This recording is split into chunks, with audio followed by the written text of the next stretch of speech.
24년 마지막 주일입니다. 52번째 주일이 벌써 다가왔습니다. 이렇게 2024년도 저물어 가는데요. 여러분들은 올 한 해 어떻게 살아내셨습니까?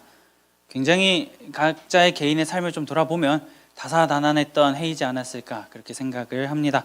근데 언제나 그렇듯 우리의 발걸음을 인도하여 주시는 그 하나님의 은혜에 힘입어서 앞으로도 25년을 기대함으로 맞이할 수 있는 우리 모두가 될 수 있기를 소망합니다. 개인의 삶에서 이루어낸 것들도 있을 건데요. 이 시간 잠깐 우리가 도담대청에서 몇몇 권의 성경책을 살펴보면서 어디까지 달려왔는지 좀 생각을 해보려고 합니다. 올해 우리가 소선지서를 쭉 1월부터 12월까지 오면서 몇 권이나 독파했을까 했을 때 세어보신 분들도 계시겠지만 우리가 총 몇 권을 살펴봤냐면요, 오늘 스가랴까지 하면 총 7권의 책을 우리가 주일 예배 시간을 통해서 살펴보았습니다. 그리고 여기에 겨울, 여름, 수련회까지 했던 책까지 합치면 9권이 됩니다. 한 해 동안 성경 9권을 우리가 함께 읽은 거죠. 제가 작년에 도담대청에 부임을 하면서 성경이 총 66권이니까 최대한 모든 성경을 다 보자, 편식하지 않고 말씀을 다 보자 라고 하는 모토하에 작년부터 계속해서 말씀을 보기를 시작을 했습니다. 그래서 올해 총 9권을 봤고요, 작년에는 수련회 포함해서 총 10권을 봤습니다. 그래서 여러분, 우리가 2년 동안 66권 중에 19권을 봤습니다. 진짜 많이 본 거죠? 앞으로 얼마 안 남았습니다. 앞으로 계속 이렇게 쭉쭉쭉 나아가면 몇 년 안에 우리는 성경 66권을 다 볼 수 있지 않을까 그렇게 생각을 합니다. 그래서 그렇게 성경을 쭉 살펴보면서 신약과 구약, 구약과 신약이 각자 따로 놀고 따로 얘기하는 게 아니라 하나의 통일된 스토리를 가지고, 주제를 가지고 진행되고 있다라고 하는 것을 우리가 이 과정을 통해서 함께 알아갈 수 있으면 좋겠습니다. 자, 그리고 그 중에서 우리가 함께 이루어낸 업적이 뭐냐면요, 작년까지 포함해서 올해 1년, 작년 6개월 이렇게 해서 총 1년 6개월 동안 소선지서라고 부르는 파트 총 12권이거든요. 그거를 우리가 전부 다 읽었습니다. 이거는 여러분 진짜 자랑스러워 하셔도 됩니다. 여러분들의 신앙생활 가운데에 한 획을 그었다라고 생각하셔도 돼요. 왜냐하면 누가 주일 예배 시간에 이 소선지서 같은 본문을 가지고 한 장 한 장 다 함께 살펴보면서 가겠습니까? 이 선지서를 여러분들이 같이 함께 좀 보셔서 아시겠지만 내용이 주는 그 난해함, 굉장히 그 다크함, 이런 게 있다 보니까 읽기도 힘들고 나누기도 힘들고 이런 게 좀 있어요. 그래서 정말로 취급되지 않는, 좀 소외되는 책임에도 불구하고 우리는 1년 6개월 동안 소선지서 12권을 다 보았습니다. 참 이거를 계속해서 하고 있는 저도 제정신이 아닌데요, 이거를 꾸역꾸역 같이 함께 앉아서 예배드리며 나아가는 여러분들도 대단하다 그렇게 생각할 수 있을 것 같아요. 여러분도 참 만만치 않습니다. 자, 그래서 우리가 청년 시절에 이렇게 나눈 12권의 소선지서가요, 제가 생각하건대 앞으로 여러분들의 신앙생활 가운데에 이런 기회가 아마도 오진 않을 겁니다. 소선지서 안에 좀 유명한 구절들이 있긴 해요. 여러분들이 앞으로 평생 하나님께 부르심을 받기 전까지 살아가면서 일부 파트는 말씀으로 좀 나눌 수 있겠지만, 들을 수 있겠지만, 이렇게 장을 전부 다 뚫고 가는 거는 아마 지금 딱 이 1년 반이 여러분의 인생 가운데의 마지막이지 않을까 싶습니다. 나도 그럴 것 같은데 라는 생각을 좀 하고 있어요.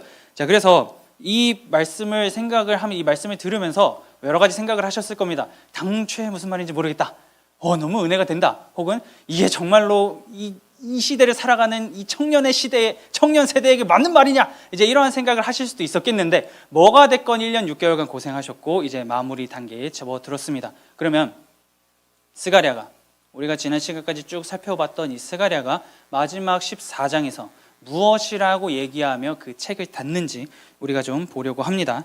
자, 우리가 지난 시간에 살펴본 것처럼 스가랴 12장부터 14장까지는 노골적으로 종말이라고 하는 시대를 제시하고 있다라고 하는 것을 우리가 확인을 했습니다. 그거를 여호와의 날, 그 날, 이러한 단어로 표현했다라고 하는 것을 살펴보았죠. 그런데 스가랴 14장 1절도 여호와의 날 이러면서 굉장히 노골적으로 지금 이 말씀이 선포되어지는 그 배경, 이거는 종말을 상정하고 하고 있는 것이다 라고 하는 것을 우리가 보게 됩니다. 자, 그 마지막 날에 어떠한 일이 일어날 것이냐면은 하나님을 믿는 자들이 가진 것 다 뺏기는 날이 올 거다 라고 지금 본문이 얘기를 하고 있습니다. 안 좋은 거죠. 종말이 오는데 신자가 가지고 있는 모든 것을 다 잃어버린다라고 성경이 말합니다. 그리고 그 배후에 누가 계시냐면 하나님이 계신다라고 얘기를 해요. 하나님이 신자가 가진 모든 것을 다 다른 세력을 동원해서 무너뜨리겠다라고 말씀을 하십니다. 왜 그렇게 하시느냐라고 했을 때 우리가 13장을 통해서 봤습니다. 자신의 백성을 연단하시기 위해서 극심한 시험을 가심으로 말미암아 믿음을 더 굳건하게 하시기 위해서, 하게 하기 위해서 하나님께서 그렇게 하신다라고 하는 걸 우리가 봤었죠. 그렇기 때문에 왜 하나님께서 이런 행동을 하시느냐라는 질문이 떠오른다면 자신의 백성을 더 강하게 하게 하기 위해서 하나님께서 이런 일을 행하시는구나 라고 하는 것을 우리가 보게 됩니다.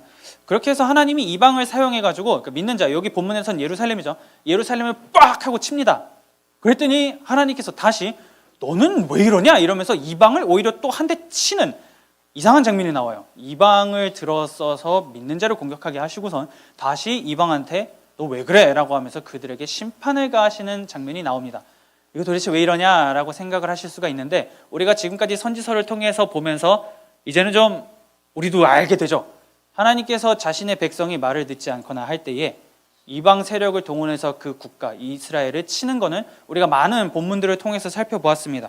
그런데 그 들어쓴 그 이방 국가가 어떤 정해진 선을 넘어서 하나님의 백성을 완전히 멸절시키고자 할 정도로 극심하게 공격을 가하기 시작하면 하나님의 질투가 결코 가만 놔두지 않는다라고 하는 것도 우리가 살펴봤었죠. 그것을 가만 놔두지 않고 심판하시겠다라고 했던 하나님의 모습도 우리가 소선지서를 통해서 보았기 때문에 이제 이 본문 가운데 나오는 하나님의 이러한 모습은 이상해가 아니고 그렇구나, 말씀에서 나타난 모습 그대로 나오시는구나 라고 하는 것도 우리가 볼 수가 있습니다. 그래서 지금 이 앞의 상황을 좀 정리하면요, 종말에 하나님께서는 이방 세력을 들어서 자신의 백성을 연단하시고 시험하시나 끝내 백성은 하나님께 구원을 받는다라고 하는 것을 이 본문이 얘기를 하고 있습니다. 왜냐하면 하나님께서 자기 백성을 구원하기 위해 강림하신다라고 얘기해요. 산을 밟고 서신다라고 본문이 언급을 합니다. 그래서 산이 막 갈라져가지고 골짜기가 생길 정도의 어마어마한 신의 현현이 그 땅 가운데 일어날 것이다 라고 본문이 얘기를 하죠. 자, 하나님이 강림하시는 날, 곧 신현, 현현, 이런 날이 여호와의 날이라고 오늘 스가랴 본문이 언급을 하죠. 종말에는 어떠한 일이 일어날 것이냐라고 했을 때 우리가 생각하는 종말은 무언가 빛이 쫙 퍼지면서 하나님이 내가 왔다 이러실 것 같은데, 이 스가랴 14장을 쭉 보면요, 원체 안 좋은 거 다 나와요. 하나님이 짠 하고 강림하시면은 그날은 밤이다, 어둠이다, 막 이러한 본문들도 우리가 좀 보게 됩니다. 광명한 것이 없고 낮도 아니고 밤도 아닌 이도저도 아닌 무언가 이상한 그러한 날이 올 건데, 이상하게도 거기에는 빛이 존재하는 그러한 시대가 올 것이다 라고 스가랴가 언급을 합니다. 오늘 말씀 7절을 좀 보도록 할게요. 여호와께서 아시는 한 날이 있으리니 낮도 아니요 밤도 아니라 어두워 갈 때에 빛이 있으리로다. 자, 그래서 하나님께서 땅 하면서 강림하셔가지고 새롭게 시작되는 세상은 우리가 알고 있는 해가 뜨면 낮이고 해가 지면 밤이고 하는 그러한 시간 개념을 초월한 그 무언가, 우리가 경험하지 못한 그 미지의 무언가라고 하는 것을 우리가 본문을 통해서 확인을 해볼 수가 있습니다. 낮과 밤이 아닌 다른 무언가가 그날에 존재하게 될 것이다 라고 얘기를 하죠. 그러면 이렇게만 보면 이게 도대체 무슨 말이냐라고 생각이 들어가지고 더 이상 여기서 전진을 할 수가 없습니다. 그러면 하나님께서 좀 더 이 계시의 밝은 빛을 비추어 주신 장면을 우리가 좀 보려고 합니다. 요한계시록 21장 23절에서 25절입니다. 그 성은 해나 달의 비침이 쓸데없으니 이는 하나님의 영광이 비치고 어린 양이 그 등불이 되심이라. 만국이 그 빛 가운데로 다니고 땅의 왕들이 자기 영광을 가지고 그리로 들어가리라. 낮의 성문들을 도무지 닫지 아니하리니 거기에는 밤이 없으리라. 자, 그래서 신약의 이 시선을 가지고, 신약의 빛을 가지고 다시 한번 스가랴 14장 7절을 대입해 보면 이게 무슨 의미구나, 이런 의미였구나라고 하는 것을 우리가 확인을 할 수가 있습니다. 새 하늘과 새 땅이 새롭게 짠하고 나타나면 오직 빛나는 그 빛은 하나님의 영광이었구나라고 하는 결론에 이르게 되는 거죠. 하나님의 영광만이 가장 찬란하게 빛나는 그러한 시대가 바로 종말이고 그날이 올 것이다 라고 스가랴는 언급을 합니다. 여기서 밤이 없다라고 요한계시록이 얘기를 하는데요, 밤, 어두움, 이거는 성경에서 하나님의 백성, 신자죠, 신자를 위험에 빠뜨리고 공격하고 신앙으로부터 탈출하게 만들려는 그 모든 것을 상징한다라고 생각하시면 됩니다. 결국에는 밤이 없다라고 하는 것은 신자를 넘어뜨리는 그 모든 요소가 이제 그 종말, 그날에는 없게 될 것이다 라고 하는 것을 우리가 볼 수가 있는 것이죠. 신자가 하나님의 그 완벽한 보호 아래 하나님께서 주시는 평화를 누리게 될 것이다 라고 스가랴는 언급을 합니다. 그게 우리가 결국에는 꿈꾸는 나라죠. 우리가 하나님을 믿고 우리가 신앙생활을 하고 여러 가지 이유가 있지만 우리의 궁극적인 목표, 맨날 이렇게 너무 힘들고 넘어지고 아프고 그게 없는 그 무언가, 우리가 경험하지 못한 그 어떤 궁극의 평화, 그런 거를 꿈꾸기 때문에 우리가 하나님을 믿고 내가 주님을 따라가겠습니다 하는 것인데, 그 날이 종말에 올 것이다라고 스가랴가 언급을 합니다. 그렇기 때문에 오늘을 살아가는 우리들에게도 동일하게 말씀을 하고 있는 거죠. 어두운 가운데에서도 그 빛이 올 것을 기대하면서 하나님의 영광만이 비추어서 신자가 그 어떤 위협도 없이 평화를 누리게 될 그날을 꿈꾸며 기대하며 살아가라 라고 스가랴가 얘기를 합니다. 자, 그러면서 굉장히 중요한 말을 하나 하는데요, 좀 생뚱맞습니다. 생수가 예루살렘에서부터 쫙 나와가지고 온 지면으로 쫙 흘러갈 것이다 라고 언급을 해요. 그리고 그 흘러가는 물이 어떤 환경에서도 마르지 않는 굉장히 비정상적인 물이 흘러갈 거다라고 얘기합니다. 8절입니다. 그날에 생수가 예루살렘에서 솟아나서 정을 절반은 동해로 절반은 서해로 흐를 것이라. 여름에도 겨울에도 그러하리라. 이거는 좀 이스라엘의 예루살렘의 그 지리적 특성을 좀 파악하면은 이런 말이구나를 조금 깨달을 수 있습니다. 예루살렘에는 뭐 이렇게 수원지가 없어요. 그래서 기혼샘이라고 좀 외부에 떨어져 있는 웅덩이를 통해서 식수를 공급받았습니다. 이거를 하기 위해서 대규모 공사를 벌였던 왕이 히스기야 왕이었다라고 하는 것도 우리가 선지서를 통해서 살펴봤었죠. 그렇게 고생해가지고 대규모 공사를 해서 샘을 끌어와가지고 도성 안에서 식수를 얻는 이제 그러한 삶을 살았었는데, 종말에는 오히려 예루살렘 안에서 생수가 마르지 않게 계속해서 끊임없이 공급될 날이 올 것이다. 너희들이 바라던 그 시대가 올 것이다 라고 스가랴가 언급을 합니다. 하나님의 영광이 밝게 비추이는 그 시대, 채워지는 것이 엄청나게 풍성해질 그 시대, 이제는 그렇게 고생해서 살아가지 않아도 돼 라고 하는 시대가 올 것이다 라고 얘기를 하는 겁니다. 그리고 이렇게 샘이 막 솟아나가지고 흘러가는 이 장면은 아주 오래전에 있었던 하나의 사건을 떠올리게 합니다. 무엇이냐면요, 에덴 동산입니다. 에덴 동산에서는 스가랴 14장하고 비슷한 장면이 나와요. 거기서 샘이, 물이 흘러나와가지고 쫙 온 사방에 흩어진다, 흘러간다 라고 하는 장면이 나옵니다. 그런데 그 에덴 동산에서는 누가 살았습니까? 아담과 하와가 살았죠. 아직 죄를 짓기 전에, 선악과를 먹기 전에 하나님과 동행하고 하나님만으로 만족하던 그때의 그 시절 에덴에는 강이 매우 풍부하게 흘러갔다라고 성경이 언급을 합니다. 그러면 그런 이미지들을 다 스가랴가 끌고 와가지고 예루살렘에 지금 샘이 솟아날 것이다 라고 하는 것은 너무나 이유가 분명하죠. 이제 종말에는, 그날에는 하나님과 행복하게 동행하면서 살아갈 그 시대, 과거 아담과 하와가 누렸던 그때의 그 만족, 기쁨, 영광, 기타 등등 모든 것들을 종말에 우리가 누리게 될 것이다 라고 지금 스가랴가 제시를 하고 있는 겁니다. 그렇기 때문에 오늘날 우리는 하나님을 바라볼 때 죄악된 두려움, 불안한 마음으로 하나님을 바라볼 때도 있어요. 이 행동을 안 하면 하나님이 내 삶에 불벼락을 내릴 것 같아 라고 하는 생각 때문에 하나님 앞에 나아가 예배를 드릴 때도 있습니다. 그런데 그러한 마음가짐으로 하나님 앞에 나아가는 게 아니라 전심으로 하나님과 동행하고 주님 한 분만으로 만족하며 살아가게 될 그 날이 종말에, 여호와의 날에 올 것이다 라고 얘기를 하죠. 결국에는 끝에 어떠한 일이 벌어질 것이다, 지금 다 스포해주고 있는 겁니다. 마지막 날에는 이러한 일들이 다 일어날 거야. 그러니까 포로 후기 공동체요, 힘들고 어려운 상황이 있더라도 힘을 내라 라고 지금 스가랴가 얘기를 하고 있는 거죠. 하나님과 동행하며 행복하게 살 날이 이제 얼마 남지 않았다. 종말이고 논다. 그러니 극한의 연단이 여러분들의 삶 가운데에 가해진다 하더라도 믿음으로 버텨내십시오 라고 스가랴는 얘기하는 겁니다. 이제껏 우리가 꿈만 꾸었던 그 나라가 이제 우리의 코앞에 있습니다. 여러분, 우리는 이 나라를 바라보면서 이 순간만을 꿈꾸며 살아가야 됩니다라고 지금 스가랴가 말을 하고 있는 거죠. 자, 그렇게 하나님과 행복하게 동행할 그날, 마치 에덴 동산에서 아담과 하와가 하나님과 지냈던 그때의 그 날이 오게 되면 한 가지 변화가 일어나는데 어떠한 변화가 일어나냐라고 했을 때 11절이 이렇게 얘기합니다. 사람이 그 가운데에 살며 다시는 저주가 있지 아니하리니 예루살렘이 평안히 서리로다.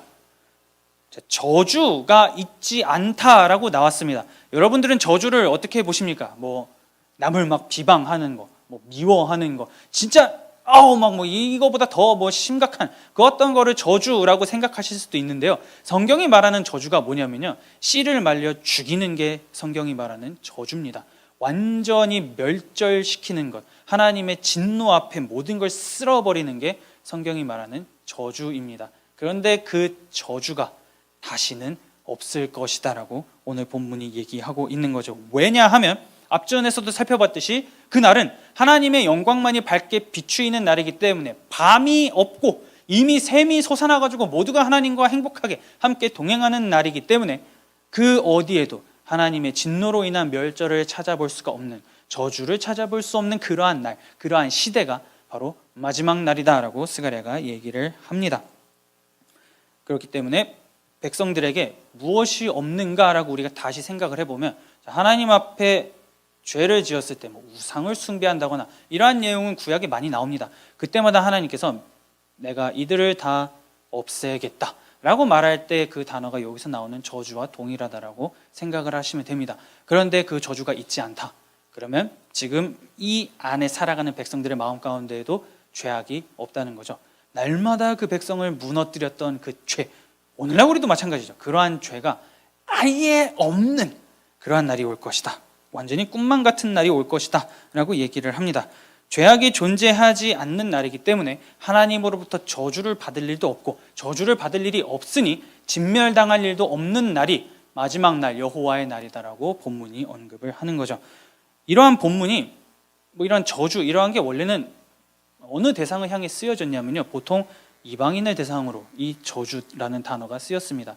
왜냐하면 우리가 성경에서 보듯이 우상 숭배를 하고 뭔가 안 좋은 행동하면서 자신의 이 이스라엘 백성을 안 좋은 길로 막 가게 했던 것이 이방인들이었기 때문에 하나님께서는 그들을 이렇게 하겠다라고 말씀을 하셨는데, 오늘 본문에서는 지금 대상이 뒤바뀌었어요.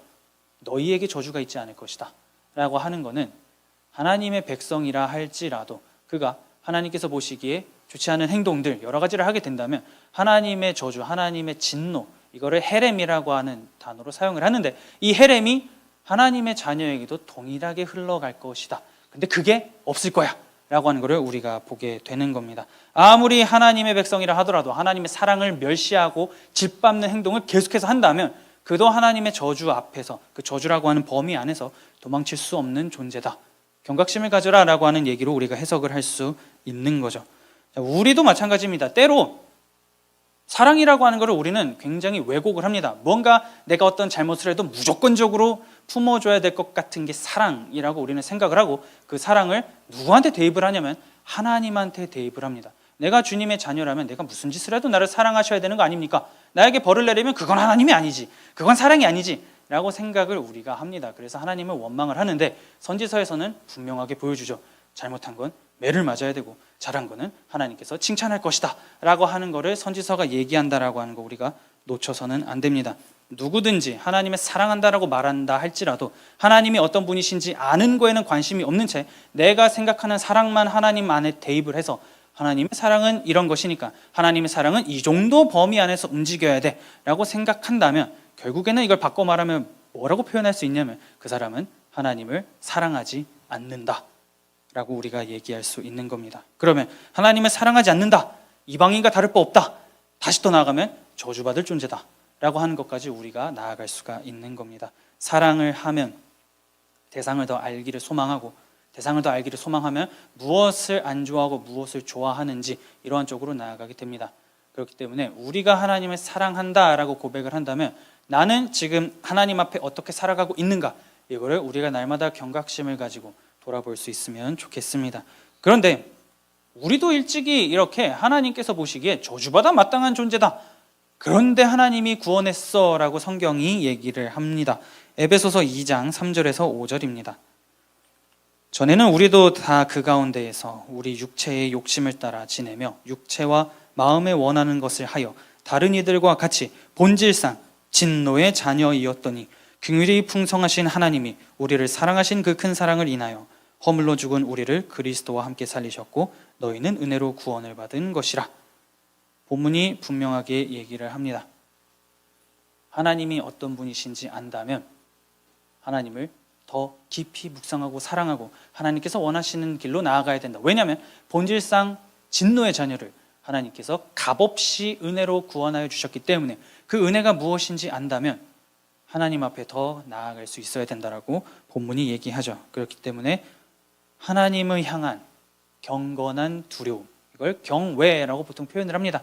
경외함, 경외심 이러한 거를 계속해서 만들어갈 수 있는 저와 여러분들이 될 수 있기를 소망합니다. 자, 그렇게 저주가 없어진 세상에서 이스라엘만 그렇게 하나님만 바라보며 살아갈 것이냐 라고 했을 때 성경은 그들만이 아니라 이방인들도 저주가 없어진 세상에서 마음껏 살 수 있다라고 얘기를 합니다. 언제 그러한 날이 와가지고 사람들이 하게 되냐 했을 때 종말에 이방인들이 어느 타이밍에 하나님 앞에 나아가냐라고 했을 때 초막절이라고 하는 절기에 하나님 앞으로 나아간다라고 얘기하죠. 16절입니다. 예루살렘을 치러 왔던 이방 나라들 중에 남은 자가 해마다 올라와서 그 왕 만군의 여호와께 경배하며 초막절을 지킬 것이라. 여러분들이 알고 있는 이스라엘의 몇 가지 절기가 있을 겁니다. 대부분 가장 유명하고 이거 하나만큼 내가 기억한다라고 하는 게 유월절이죠. 찬양도 있잖아요. 유월절 어린 양의 피로. 이러다 보니까 내가 다른 건 다 몰라도 유월절은 알아. 유월절이 뭔가 엄청난 사건이라고 하는 것도 우리는 압니다. 그러면 뭔가 오늘 본문 가운데에 6월절에 그렇게 할 것이다라고 하면 참 이해하기가 편한데 뭔가 생뚱맞은 초막절에 올라올 것이다 라고 하는 굉장히 이해하기 힘든 장면을 우리가 보게 됩니다. 그러면 초막절이 뭐냐라고 하는 것을 우리가 이해를 해야 이 본문이 다가오겠죠. 초막절이 무엇이냐면요, 하나님께서 애굽에서 노예 생활하던 이스라엘을 구원하신 그 은혜를 기억하고 기념하는 절기다라고 크게 우리가 생각을 할 수가 있습니다. 왜 구원하셨습니까? 약속의 땅을 선물로 주기 위해서죠. 그래서 값없이 베풀어 주신 은혜, 그리고 그 땅을 선물로 주신 은혜, 그리고 이 초막절이 한 해의 추수를 감사함에 끝내는 절기라고 합니다. 그러면 농사가 다 끝나는 절기예요. 은혜가 우리에게 베풀어 주신 것을 감사합니다. 우리가 이만큼 거뒀습니다 하면서 주님 감사합니다 하는 것이 초막절이다라고 우리가 정리를 할 수가 있습니다. 그러면 가장 끝에, 수확의 끝에 드리는 절기입니다. 여정의 끝이라고 할 수가 있겠죠. 이만큼 결실을 맺기 위해서 열심히 살았고 이만큼의 수확을 거두어 드렸습니다. 보소서 감사합니다 라고 하는 것이 초막절입니다. 나의 여정의 끝에 주님 앞에 나아가 감사함을 고백하는 것이 초막절인 거죠. 그렇기 때문에 그 마지막 때에, 마지막 날에 모든 여정이 끝나는 그 순간에 이스라엘만 그렇게 하는 게 아니고 이방인도 같이 올라가서 나의 여정의 끝에 주님께 감사드립니다라고 하는 날이 올 것이다라고 스가랴가 얘기합니다. 자, 그러면 지금 아까 전에 1절 초반부 보면은 이방이 이스라엘을 무지막지하게 괴롭힐 거다라고 우리가 본문을 살펴봤는데요. 이 16절까지 오면은 이방과 이스라엘이 같이 하나님 앞에 나아가 예배를 드리는 장면이 바뀝니다. 그러면 둘이 뭔가 같은 편이 된 것 같은 느낌이잖아요. 그럼 뭐가 없어지겠습니까? 전쟁이 없어지죠. 서로 막 치고받고 싸우고 괴롭히던 게 다 사라진 시대가 지금 이 16절 이하에 나오는 초막절에 경배하는 시대다라고 우리가 생각을 할 수가 있습니다. 모두가 하나님을 경배하게 되니까요, 굳이 싸울 필요가 없는 거예요. 모두가 하나님을 예배하는데 굳이 왜 이들의 것을 빼앗을 필요가 있겠습니까? 싸움이 종결이 된 겁니다. 싸움이 없어지니까 어떠한 일이 일어나게 되냐면 부정한 짐승으로 여겨지고 전쟁할 때 상징으로 나타나던 그 말의 모든 장신구마저 여호와께 성결이라고 기록될 것이다 라고 스가랴가 얘기합니다. 성경에서 말은 부정한 짐승입니다. 그리고 말이 보통 전쟁터에 나가잖아요. 말 타고 막 다니다 보니 사람을 죽이고 사륙하고 짓밟는 그러한 상징적인 동물이 말입니다. 별로 좋진 않죠. 부정한 짐승으로 일단 낙인이 찍혀 있으니까요. 그런데 그 말조차도, 말에 채우는 장신구조차도, 굉장히 사소한 그 모든 것까지도 여호와께 성결이라고 기록될 날이 올 것이다라고 스가랴가 얘기합니다. 여호와께 성결이 도대체 뭐냐라고 했을 때요, 이 여호와께 성결이 유일하게 적용되던 대상이 누구였냐면 대제사장 한 사람뿐이었습니다. 이스라엘 백성의 그 제사장 중에 가장 최정점에 서 있는 그 대제사장이 쓰는 모자가 있어요. 관이 있는데 여기에 여호와께 성결이라고 기록되어 있습니다. 날마다 그 모자를 쓰면서 그 관을 쓰고 제사를 집도하고 사람들을 만나면서 나는 하나님 앞에 거룩해야 되고 더 구별돼야 되고 더 열심을 내야 한다. 거룩하신 주님 앞에 나도 구별되어 살아가야 한다라고 하는 그 고백이 아마 이 여호와께 성결이라고 하는 관을 쓸 때마다 계속해서 생각했을 겁니다. 그런데 그 특정한 어떤 한 집단, 한 인물 이러한 것에만 통용이 되던 여호와께 성결이 이제는 하찮은 말 장신구까지도 확대가 되는 장면이 보이죠. 거룩이라고 하는 것이 어느 특정한 인물에게만 주어진 것이 아니라 모두가 거룩해지는 날이 올 것이다. 모두가 하나님 앞에 자유롭게 나아가는 날이 올 것이다 라고 스가랴가 지금 노래를 하고 있는 겁니다. 모두가 자유롭게 나가게 되다 보니까요, 어떠한 일이 발생하냐면 우리가 아까 전에 본 좀 독특한 구절이 하나 있었죠. 솥을 가지고 아무나 하나님 앞에 나아가서 제사 드릴 것이다. 굉장히 좀 저게 도대체 뭐지라고 하는 구절이 나오는데 이게 뭐냐면요, 제사를 드리려고 누군가가 나가면 당연히 레위인이 맡겠죠. 그래가지고 막 이것저것 할 겁니다. 그러면 정해진 그릇을 가지고 제사를 드려야 됐어요. 그리고 제사장, 그 레위인이 정해진 사람이 정해진 그릇을 가지고 정해진 방법대로 제사를 드렸어야 했습니다. 그런데 모두가 아무 그릇이나 가지고 누구나 상관없이 지금 하나님 앞에 나아가 예배할 날이 올 것이다. 하나님 앞에 나아가 경배할 날이 올 것인데 이스라엘과 이방 모두가 그렇게 할 날이 올 것이다 라고 지금 스가랴가 얘기를 하고 있는 겁니다. 거룩이라고 하는 것, 하나님 앞에 나아가는 것, 이 모든 것이 누구나 가능해지는 시대가 올 것이다 라고 아주 오래전에 지금 스가랴가 고백하면서 노래를 하고 있는 거죠. 그렇게 고통과 저주가 다 사라지고 누구나 하나님 앞에 나아가 즐겁게 제사 드리며 고백할 수 있는 그 시대가 종말에 이루어진다라고 스가랴가 얘기하는 겁니다. 마지막 때 그 어느 시점에 빵 하면서 이 날이 올 것이다 라고 얘기를 하는 거죠. 자, 그런데 우리가 지난주에요, 스가랴 12장과 13장을 살펴보면서 그 종말이 아직 온 게 아니고 이미 왔다라고 하는 것을 우리가 확인을 했습니다. 예수 그리스도라고 하는 분을 통해서 스가랴가 얘기했던 그 종말이 지금 이미 이루어진 시대를 우리가 살아가고 있다라고 하는 것을 우리가 살펴보았죠. 그런데 12장, 13장, 14장이 다 종말이라고 하는 카테고리 안에 묶여있기 때문에 결국에는 스가랴 14장에서 얘기하는 종말에 이러한 일이 일어날 것이다 라고 하는 것도 오늘날 우리 시대에 다 이루어졌고 앞으로 이루어질 것이다 라고 하는 것도 우리가 생각을 할 수가 있습니다. 자, 그러면 종말을 시작하시고 완성시키실 분이 예수님이었는데요, 스가랴 14장은 그 예수님을 어떻게 그려내고 있는지 잠깐 좀 보려고 합니다. 예루살렘에서 샘이 막 흘러나와가지고 동해로 막 서해로 막 갈리는 장면 아까 기억하실 겁니다. 그래서 이거를 막 에덴 동산의 그 이미지를 스가랴가 가지고 와가지고 하나님과 그렇게 행복하게 동행할 그러한 날이 올 것이다 라고 하는 것도 우리가 보았고요. 초막절, 하나님께서 베풀어 주신 그 구원의 은혜에 감사하면서 내가 주님께 나아가겠습니다 라고 하는 것까지도 우리가 살펴보았습니다. 이방인이 지금 그렇게 하는 것까지 우리가 보았는데 예수님께서 이렇게 말씀하십니다. 이 두 가지, 초막절과 셈 두 개를 합쳐서 이렇게 말씀하세요. 요한복음 7장 37절부터 39절입니다. 명절 끝날, 곧 큰 날에 예수께서 서서 외쳐 이르시되 누구든지 목마르거든 내게로 와서 마시라. 나를 믿는 자는 성경의 이름과 같이 그 배에서 생수의 강이 흘러나오리라 하시니 이는 그를 믿는 자들이 받을 성령을 가리켜 말씀하신 것이라. 예수께서 아직 영광을 받지 않으셨으므로 성령이 아직 그들에게 계시지 아니하시더라. 자, 여기서 말하는 명절 끝날은 초막절입니다. 앞부분 7장 앞부분을 보면은 명확하게 초막절 끝날에 예수님이 올라가가지고 나는 생수의 강이다 라고 하면서 말씀하시는 장면을 우리가 확인을 할 수가 있어요. 자, 그러면 예수님께서는 스가랴 14장에서 나온 이 모든 내용들이 지금 나를 통해서 성취가 되었다 라고 하는 것, 종말이 시작되었다 라고 하는 것을 이 표현들을 사용해서 예수님이 하고 계시는 것을 우리가 볼 수가 있습니다. 내가 바로 그 사면을 적시는 생명수고 나를 힘입어서 아버지께 나아가는 자는 아버지와 함께 동행하고 아버지와 함께 화평과 평화를 누릴 것이고 그 목마름을 채워줄 수 있는 분은 성령이다 라고 지금 예수님이 말씀을 하고 계시는 거죠. 결국에는 예수 그리스도를 통해서만 우리는 고통과 저주, 이런 아픔, 이런 것에서부터 해방이 될 수가 있고 동시에 회복, 채워짐, 이러한 것들을 경험할 수 있다라고 하는 것도 우리가 보게 됩니다. 자, 그리고 아까 전에 보았을 때 성전에 더는 가나안 사람이 없을 것이다 라고 하는 그러한 장면도 나옵니다. 근데 이 가나안이라고 하는 게요, 우리가 보통 인지를 할 때 이방인, 우상숭배 이렇게 생각을 하는데 그것도 맞습니다. 그것도 맞는데 이 단어를 다른 의미로 바꾸면 어떻게 되냐면요, 장사꾼이라고 바꿀 수가 있습니다.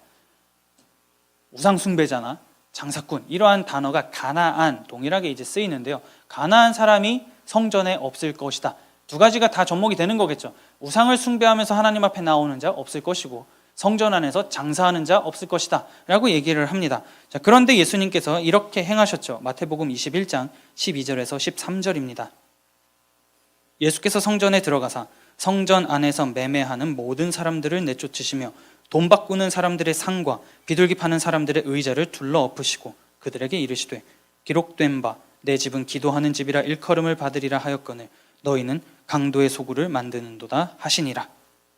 결국에는 지금 스가랴 14장을 통해서, 그리고 예수님의 모습을 통해서도 보듯이 우리가 살아가는 시대는 종말이 맞구나라고 하는 것을 말씀을 보면 볼수록 우리가 확인을 할 수가 있습니다. 다 종말의 시대를 살아가고 있고요, 스가랴가 받은 그 계시, 하나님으로부터 받은 그 말씀은 예수 그리스도의 초림을 통해서 지금 너무나 분명하게 드러났고 이루어졌다라고 하는 것을 우리가 지금 확인을 할 수가 있습니다.